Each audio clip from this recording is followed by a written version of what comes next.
Hey everyone, Anne-Marie, life coach here, owner of the Soul Awakening Academy. Quick video on the archetypes.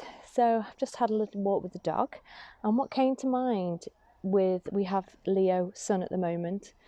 So it's the 1st of August 2019 today, and I'm really feeling the positive energies of the Sun going into Leo.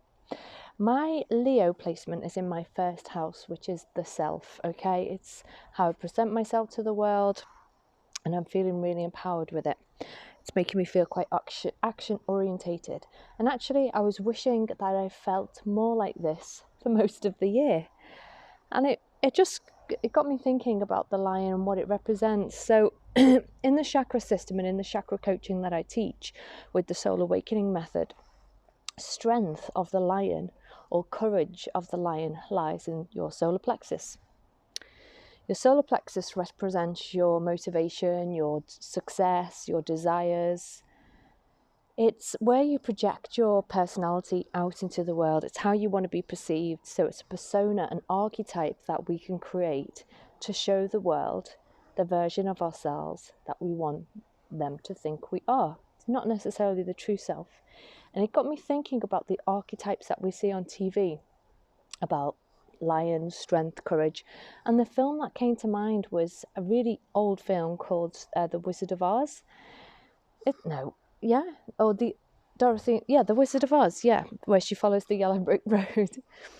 And what the yellow brick road represents is, in the Kabbalah, it's the path to enlightenment. So Dorothy, she is different to her family, and she dreams that she is taken to another place, and she goes on a journey in her dream. And she meets some characters along the way, and they symbolize deep archetypes within us all. So the Tin Man, the lion, he wants courage. He represents our inner child. The Tin Man, he wants a heart that represents when we're shut off to our emotions and we're quite robotic.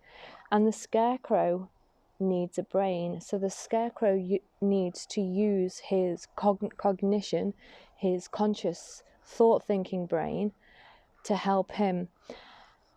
And at the end of the story, Dorothy has a message: there's no place like home, there's no place like home. And when she wakes up, she's back with her family, and she realizes what's important to her, what's sacred to her, that even though she might be different to her family and not quite fit in, what matters most of all is that she returns home and she loves where she is.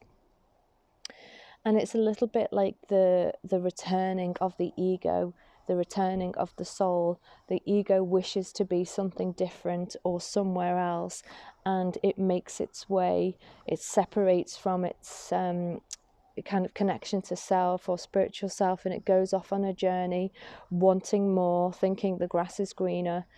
And actually it goes on this journey, and it eventually finds its way back home.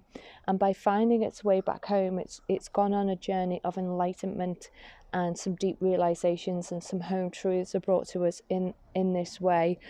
And I think with my own journey, I can relate to that. If any of you know my story about my success, but kind of having a breakdown with it all, being very successful, but being soulless, and my journey back to finding my true self and my spiritual self. So if you want to know more about my story, you can go onto my website, soulawakeningacademy.co.uk.